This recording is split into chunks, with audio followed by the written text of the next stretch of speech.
Okay, so I'm going to introduce Yoko now. So Yoko Akama is a design researcher at RMIT University Australia. She co-leads the Design and Social Innovation in Asia Pacific Network and has recently published a co-authored book, Uncertainty and Possibility, through the work in the Design and Ethnography and Futures Research Program. Her Japanese heritage has embedded a Zen-informed relational practice to carve a Tao path in design and has published extensively on this topic. This practice is shaped by working with regional communities in Australia in strengthening their resilience for disaster preparedness and with Indigenous nations to enact their sovereignty and self-determination. My name is Yoko, and thanks, Jax, for listening.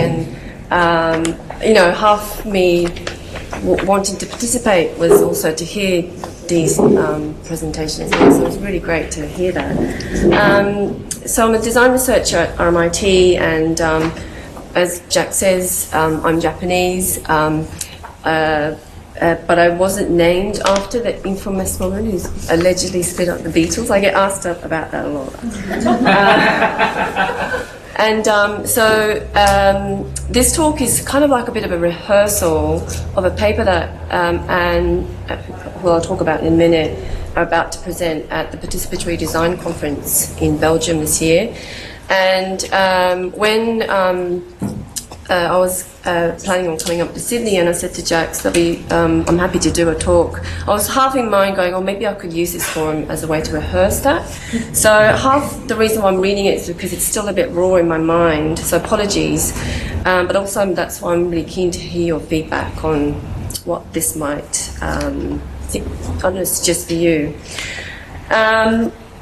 So let's see if this works. Oh yeah, okay.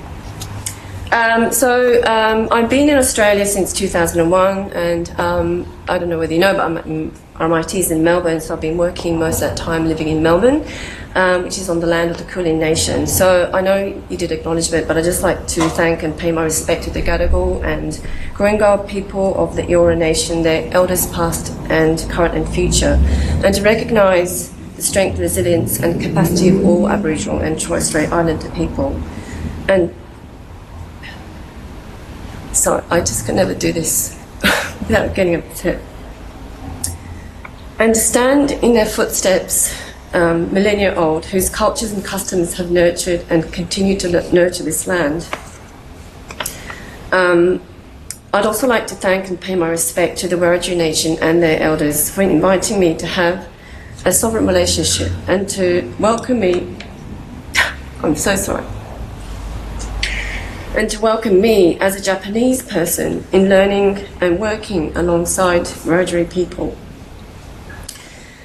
So the idea of stepping respectively over thresholds and showing gratitude for being hosted is a familiar cultural practice for myself and for Japanese people. But for me, being invited to be Japanese on another nation's land is incredibly generous and humbling. So why I do acknowledgement of country is not just a public statement, but a very much of a personal one, to respect the continuous Indigenous sovereignty over 65,000 years that has never been ceded, but also for me, perhaps as the opportunities I get to speak about these things is to expose and dismantle the colonial legacies that we're still operating within. Politics, as you'll hear in my talk, is a core fulcrum of my practice and research. And for me, as a design researcher and design educator, my role I see is to examine what design as a discipline assumes, promotes, and makes visible or conceals, including how we design with and make decisions to intervene in current and future lives of other people. The other people I'd like to acknowledge in this talk is Anne Knight, who's been a long-term friend and collaborator. So the paper that I'd like to share with you is a paper that we wrote. It's called Practices of Readiness, Punctuation and Poise, and the Contingencies of Participatory Design. But the version I'm about to give, partly because Anne isn't here, is really just my own personal account. So it's rough and a little bit shortened, I guess. And the people that I also want to acknowledge is my friends and colleagues at RMIT, most importantly Peter West, who's been central in this work, Mark Macmillan and Wiradjuri Elders and Partners, and they've been absolutely central in my learning for the last 4 years. Many of you, some close friends are here today, peers and strangers perhaps, for us to be acquaintances in the future, may know that my practice has always pursued how to design with people. And some of that has been working with communities on disaster preparedness, but more recently in the last 4 years has been about working towards Indigenous self-determination. And I know Jax, you hosted the social design last time, so I might be either reiterating or repeating some of the things that were covered last time, so I apologise for that. But most of this presentation is all around the work I've been doing with Wiradjuri and Indigenous people.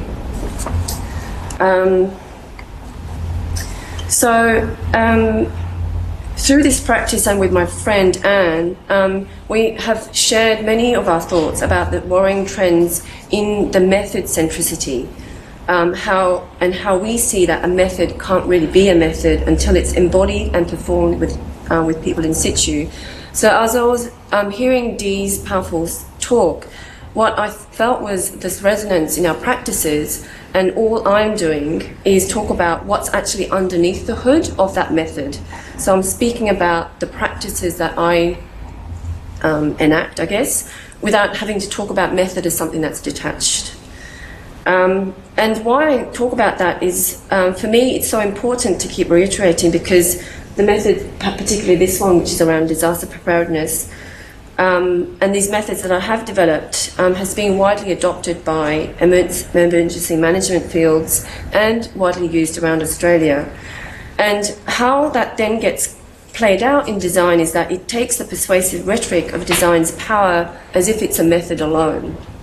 And the approachableness, the replicability, the generalizability, and the fact that it could be used by anyone. And while elements of that is true, what is then left out is the story about, well, how apart from those stories about what design does as a method, what is actually going on though underneath all of those things? So that we all know about the double diamond. It's persuasive rhetoric, and you see the similar patterns that were appearing. So at the moment I'm sort of speaking to, I guess, people in the audience, so very familiar with the story of design that is presented in this way, in service design, in journey maps, in personas, in blueprints, you name it. A consultancy somewhere has put a trademark on it. So what is then left out of this method centricity are aspects that aren't interchangeable. What is deleted, what is ignored, omitted, and which is often the random, illogical, unpredictable idiosyncrasies that are the flux and flow of this world, which we are part of. So this conveniently, for me, strips away the cultural, social, place-based and political dimensions.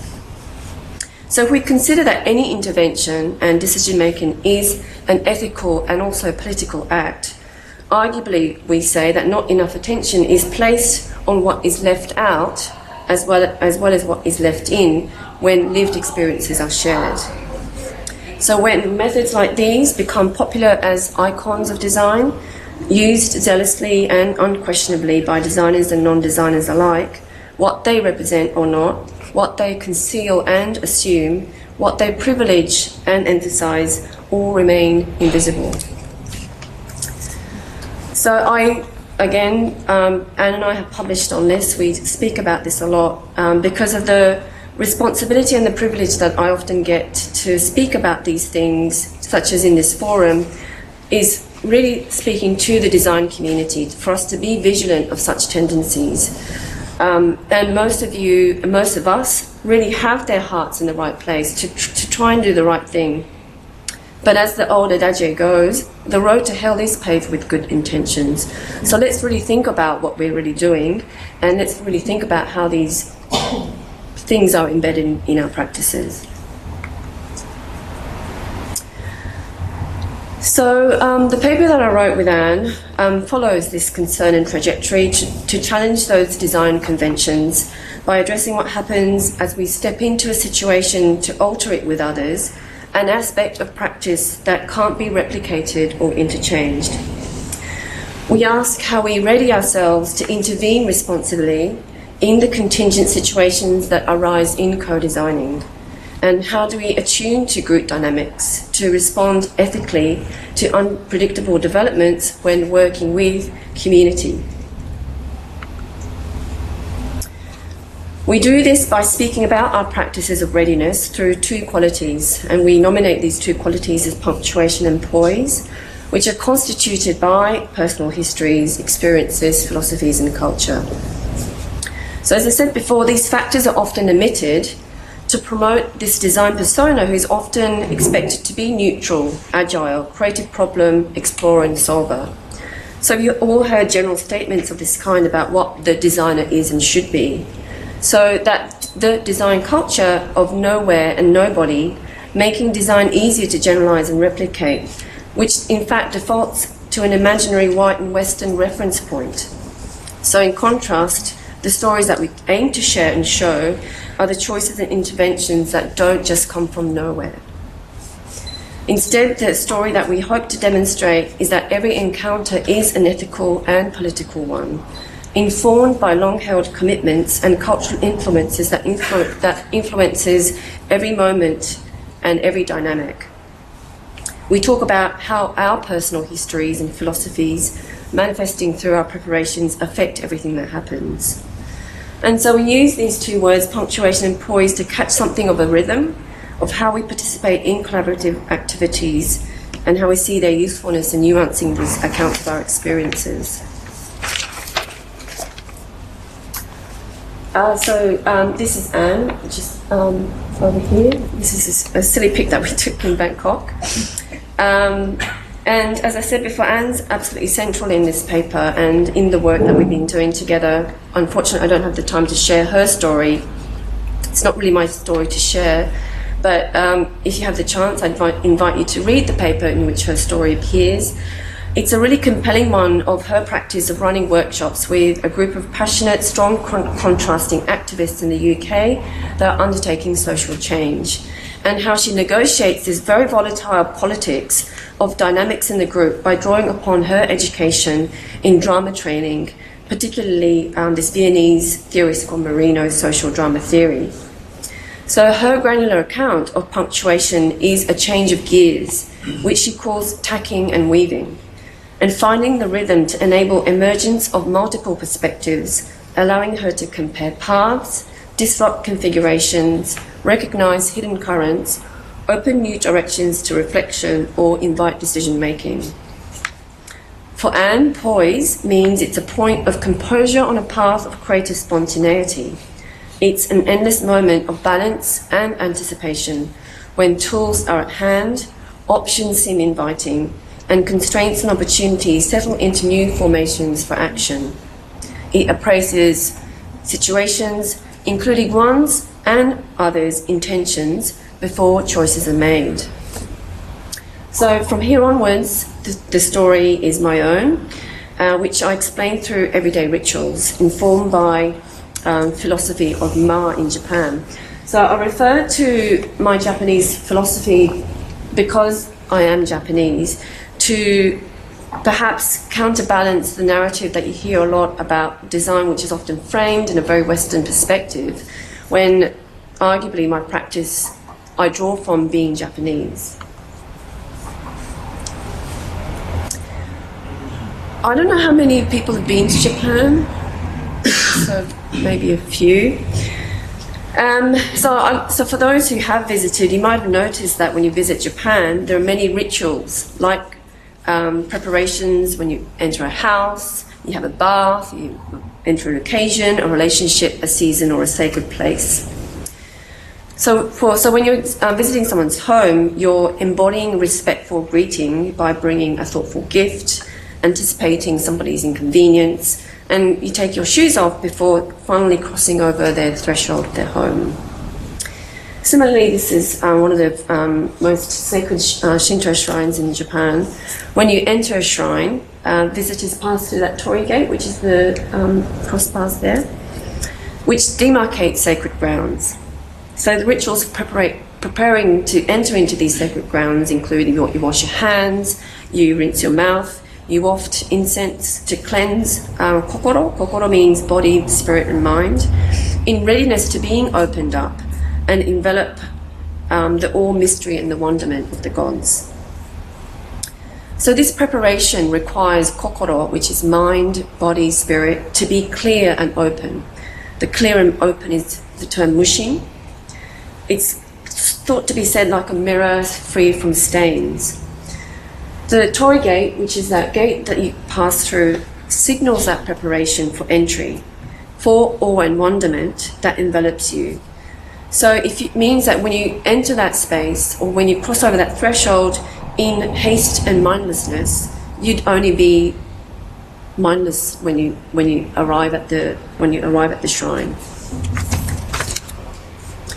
And when I go back to Japan, usually, as any of you would on a long haul flight, I often try and do this short detour to visit my local shrine, and it's a way for me it's a ritual for me in a way to anchor and to root me back to my cultural practice.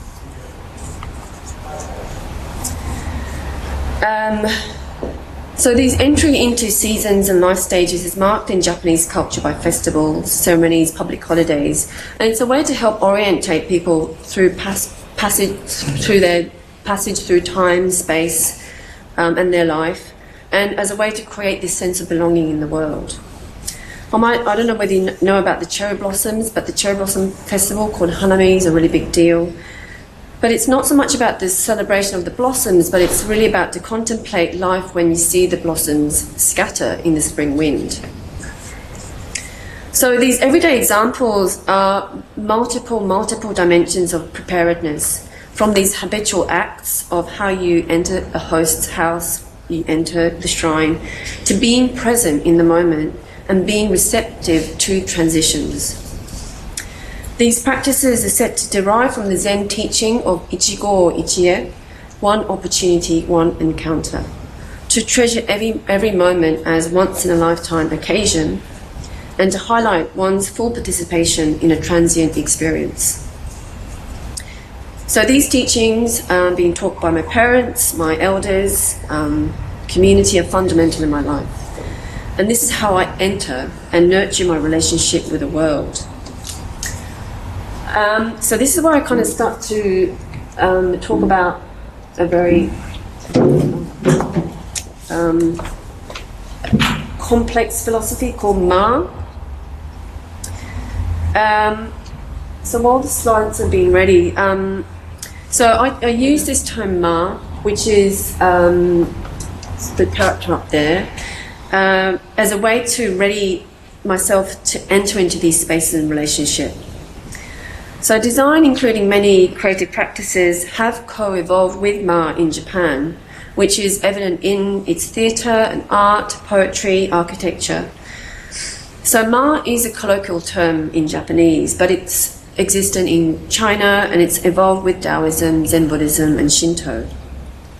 So the written character, which is kind of right there in the corner, is, I don't know whether you can see it, but it's a shutter with the light shining through, so it's a bit like this. So it has the shutters, like, and then the light. So that it basically means that the betweenness is what matters.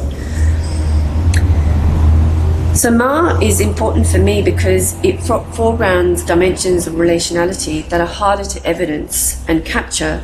But for me, it's significant when designing with people, because attuning to Ma is to be sensitive to the in-betweens.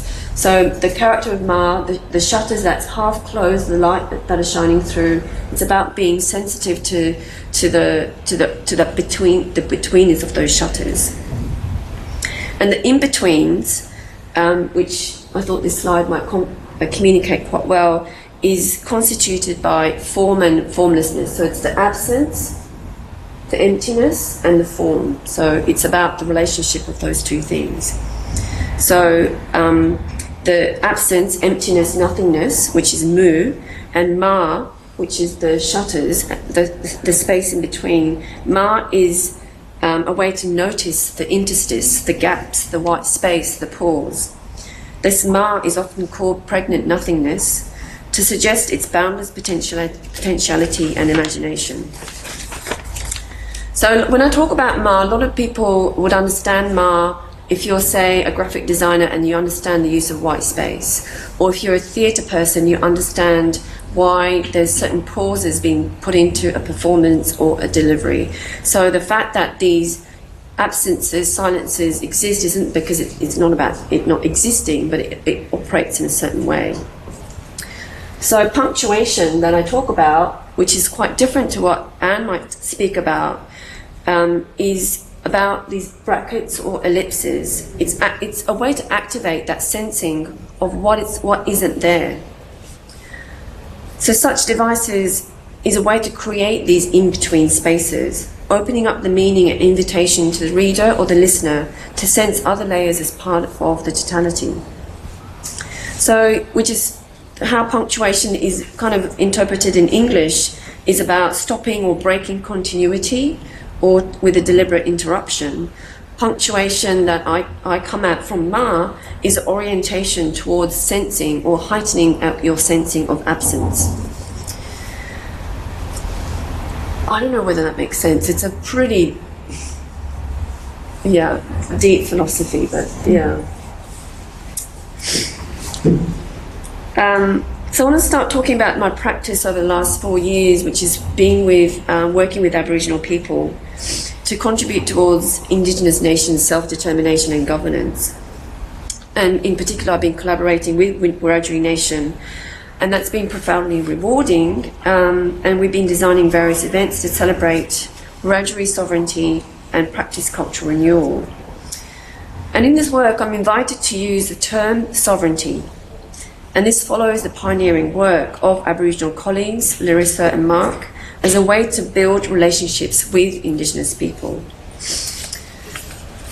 Larissa and Mark assert that any relationship in Australia must always be based upon recognising Indigenous sovereignty, to respect their laws, land, languages and cultural practices that had long existed prior to colonisation. So the bit that I often quote is that the notion of Indigenous people as sovereign people derives from the fact that they've never ceded their land. So the term sovereignty is contested because it's often associated with possession, state authority, ownership of territories.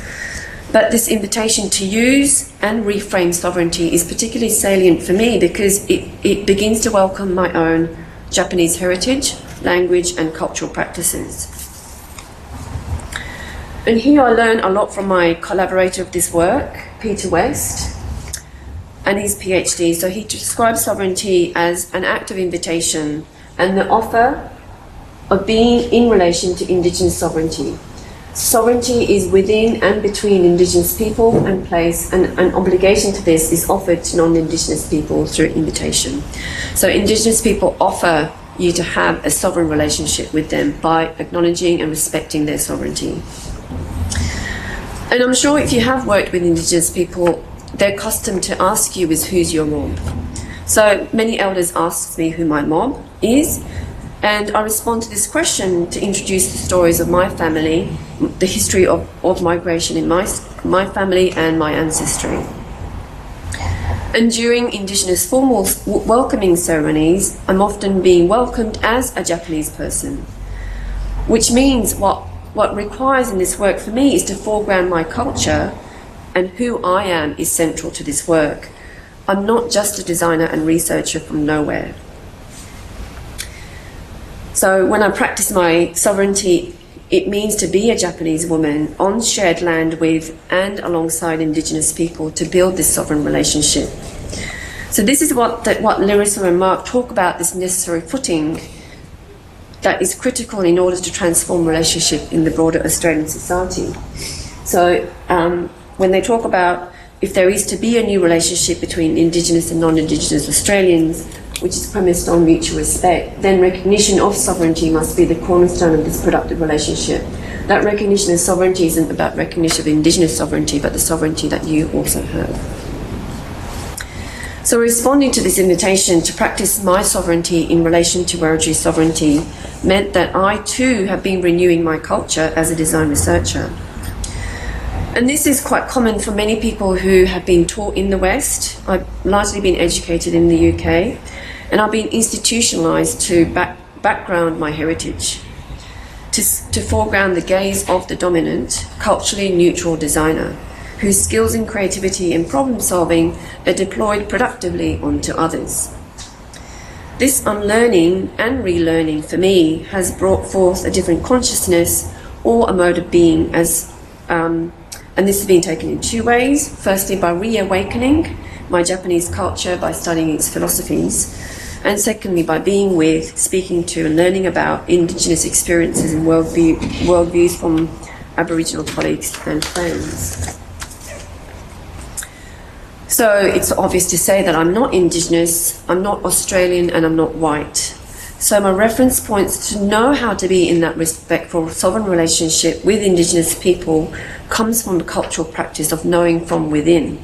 So if, as Anita was saying, this about identifying as Indigenous is also just as, it needs so much careful work.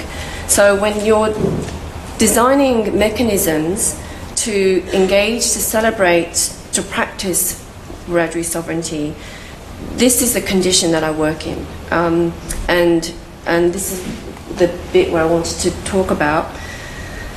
So this is why, for me, the notion of readiness isn't for me about judgment. It's not about creative agility, strategies, or decision making to act in new situations, which is often promoted in design. So readiness for me, and as I was sort of trying to talk about quite clumsily through punctuation in Ma, is to be sensitive to this absence, attuning to what is not articulated explicitly or made visible. Someone's hurt, fear, anger, frustration, confusion, and tension in a group has to be felt. And I'm constantly practicing to be ready to accept and accommodate such emotions. So I've been able to develop that sense of feeling, which is what I call these gaps in between, these pauses, glance, undertones, atmospheres that can often fall out in a conditioning in design. It doesn't make it on a post-it note, because design often highlights action. It privileges explicit, vocal, and visible things. But it's precisely in these nuanced and silent moments that delicate relationships are forming and transforming.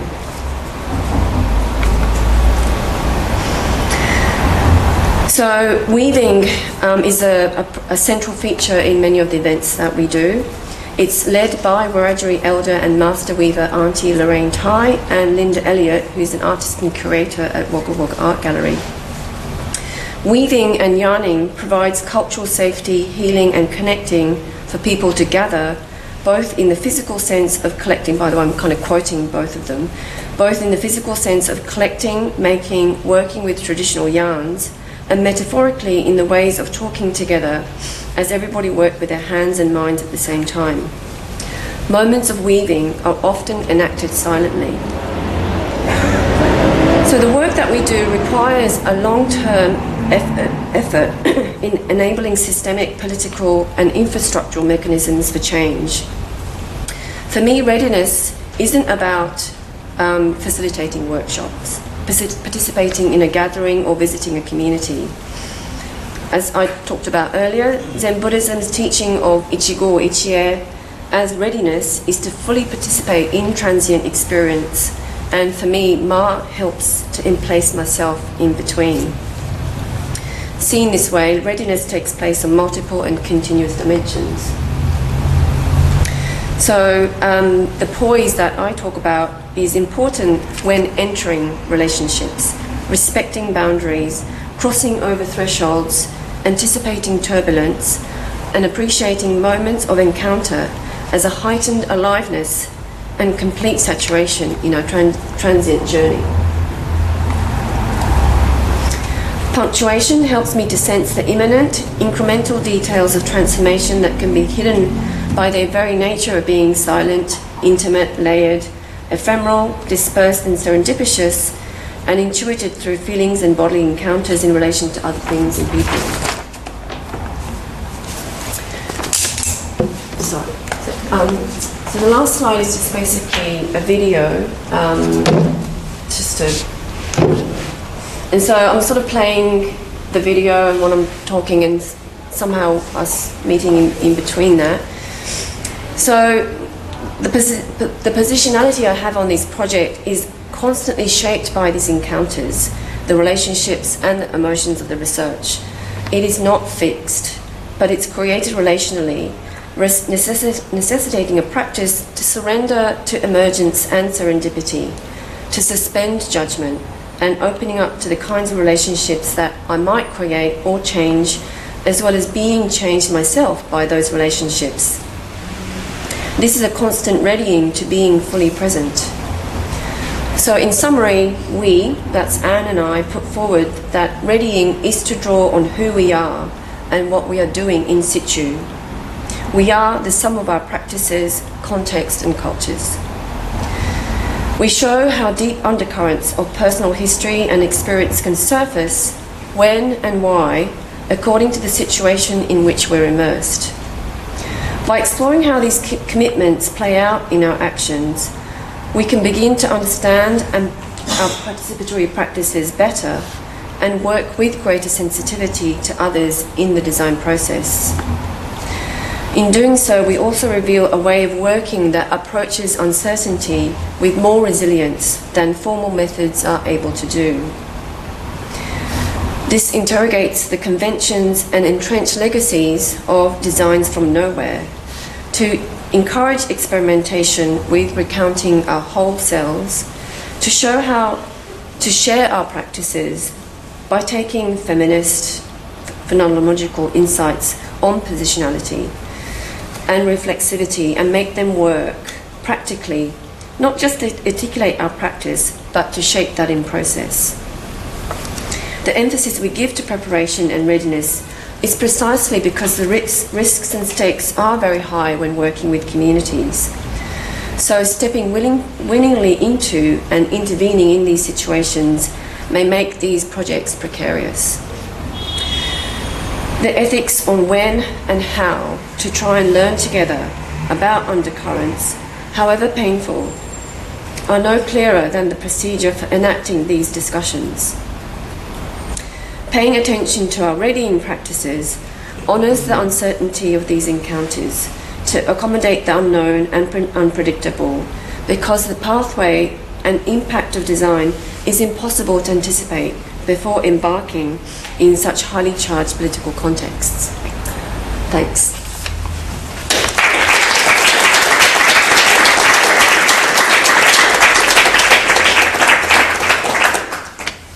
So that's just snow falling on my house in Japan.